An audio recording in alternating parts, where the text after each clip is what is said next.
evolution of our thinking around finance has moved from a very traditional approach focused on Section 106 and grant funding now to thinking about things in a much more commercially minded way. We had the opportunity when we did Future Parks Accelerator to look at new models of funding our green spaces. We wanted something very credible, something we could move quickly with, and something that had a demand. And so when the Environment Act came out and we had the biodiversity units and we had developers that would drive that demand, it was a no-brainer in terms of starting with something that had all those pieces already in place. So Ocean City Nature is an arm's length company we've set up. It's the first ever council-owned habitat bank in the country, and we're really proud to have started that off. We are enhancing certain patches of land across Plymouth, making sure it's something that both nature and communities can benefit from, so that developers are able to show that what they've done has benefited nature. When we presented the concept that £500,000 worth of investment would realise nearly £8 million worth of revenue flowing, that really piqued people's interest. It made them see that it wasn't just like small little nice naturey things around the edge, it was actually a real tangible kind of business concept. It does require a different mindset, a commercial mindset, thinking about our nature sites no longer as liabilities but as assets, genuine assets which can derive revenues over a longer period of time. In reality, this is a finance tool to bring investment in. That's what we're looking at here. What we're trying to deliver with that investment is a place-based approach to bringing more nature into the city for people and nature. It's a way of trying to redistribute private money into public benefits, so there's better access to nature and so that nature itself is able to thrive as well. And I think when people understand that concept and see that it's relatively low risk from a financial point of view, they start getting excited about it too.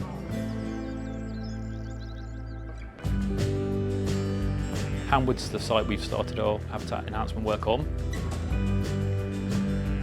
We're carrying out a habitat improvement for biodiversity, so thinning of the woodland and glade creation and some grassland management. It's a closed canopy. We're trying to open some more space for more light to increase the diversity, especially in the understory and on the ground flora.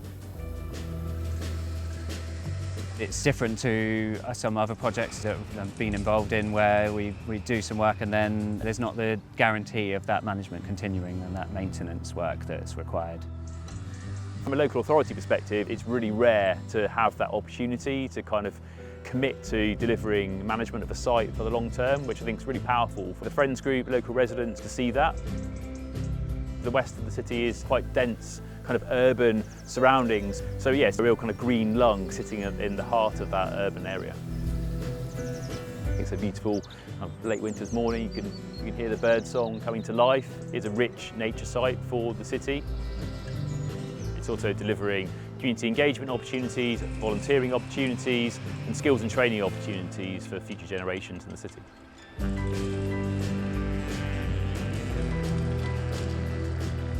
Very viable. There's work in the background to be done to set it up, but once you're there, which we are now, and you can start seeing that come to life, it's a very sort of proud moment to think that everyone's put a huge amount of effort to kind of bring it into reality.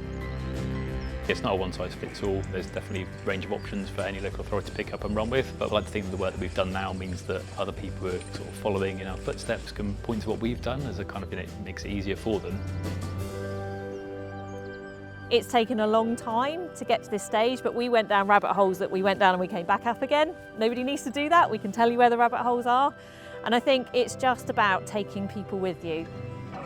The challenges are getting bigger, the urgency is getting bigger, and therefore we all need to grasp these new ways of doing things. We learn from others, others can learn from us, and ultimately we want all local authorities to be able to move forward with what we've learned, not just for Plymouth.